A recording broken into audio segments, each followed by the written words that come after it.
So particularly the changes over the last 10, 20 years have been both really inspiring and terrifying as a journalist. Inspiring because all these new technological developments reduce the barriers to entry for journalists across the board. I mean, these free tools, everything from YouTube to online video editors, cheap digital camera equipment, mass publication platforms, social media, all of this can help elevate great journalism. But all of this also allows people who don't know anything about journalism to pass it off as such. And so, as a journalist, as I'm watching all this developing, I want to take advantage of those tools, but I'm also mindful of how my role historically is changing right now. And we have to remember, even 20 years ago, the information that we're consuming as citizens are coming from a handful of sources. I mean, people wake up in the morning, you read the newspaper, and there on the front page are the stories that the media outlets and the journalists are deciding are the most important. You might listen to NPR on the way to work, you listen to the evening news at night, you have a few stations to choose from. But for the most part, people are restricting their consumption of news to handfuls of outlets during designated times. Now, all of that is wide open. We can both consume wide arrays of information from both reputable and questionable sources.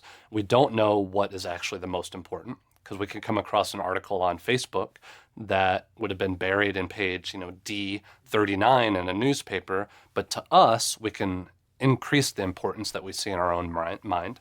And on top of that, it's as a citizen, as a consumer of news, it's eliminating the times when we consume news. So it's just constantly being bombarded. We're hit with it. This information overload, I think, is making people shrug their shoulders a little bit, kind of throw up their hands and say, well, I can't make sense of all of this. And that lack of a gatekeeper function, in some ways, is good in a democracy because we need more people and a more critical press. But it also has its problems because true gatekeepers and true responsible journalists are directing public opinion and public attention on the issues that matter.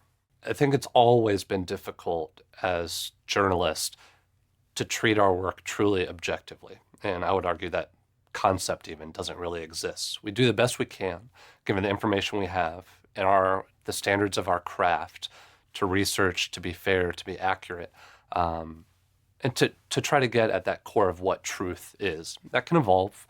A story could break the next day that makes your previous breaking news front page story irrelevant, but still the constant challenge is to search for that truth. In this culture now, where those barriers to entry are reduced, I don't think that's what's at stake anymore. For a lot of people, that's not a agenda at all. They're just trying to make money or trying to become internet famous, get the most clicks possible, have a media startup that's publishing 30 articles a day and promoting them all on Facebook and Instagram and Twitter. And those ideals are not compatible with that historic notion of journalists as gatekeepers and people searching for truth. I think that's one of the hardest questions to answer right now is what is a journalist? Because at a time when everyone has iPhones and smartphones in their pocket, anyone can get DSLR cameras and create a website or use WordPress and make a very slick looking news site. How do we define journalist in a way that's still inclusive and provides access while also having some degree of a standard? And so my kind of cop-out answer to that is a journalist is someone who does journalism. And by that, I mean someone who understands the standards of the craft, the methodology, the reporting outcome, the ethics of being a journalist, verifying information, every step of the process. Hopefully there are editors involved actually fact-checking and going through their material, headline editors, copy editors. So all of those things combine to make what I would define as contemporary journalism. And so in other words, anyone can become a journalist. I mean, this is the dirty secret of a journalist everywhere is there's nothing magical about what we do. You just learn it by doing it. So you don't have to go to journalism school. You don't have to go to graduate school. If you just start working at newspapers like I did when I was 17, you learn how to do this work and you get better over time. And I don't think we should change that. I mean, I think by its nature, I love journalism because it is democratic. Anyone can do it, but we have to have standards of what that means. So the rise of social media, I think, makes it difficult both for consumers and for journalists to decipher what's actually true. For me as a working journalist, I use social media in my reporting. I mean, it would be irresponsible not to, both with breaking news, seeing what's unfolding, like with the Charlie Hebdo shootings, or what's unfolding at anywhere around the world. Using Twitter and Facebook is really important to that research. At the same time, you have to understand the biases inherent in social media. Social media privileges and prioritizes the hot take, the people that fire off a comment or information without much verification, without editing, without authenticating. That's how you rise to prominence in social media. It's quantity over quality, and it's timeliness over accuracy.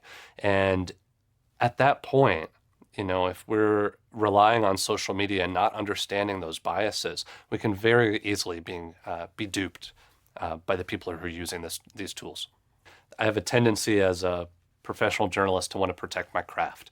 And I think a lot of other journalists feel the same. So when we're seeing these proposals to license and credential journalists, when we're seeing Facebook and Google and other sites defining what is and what is not fake news, there are elements of that I think are going in the right direction, but it's also really troubling to me. The very nature of journalism in our country and in a democracy is that everyone needs to be able to do it.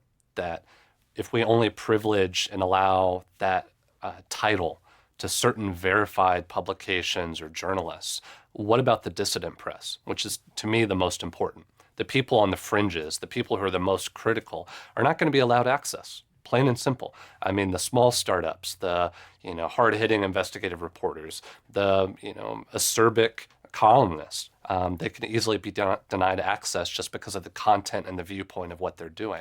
And I think that's a really dangerous path to go down. I think instead what we need to be doing is increasing media literacy among consumers.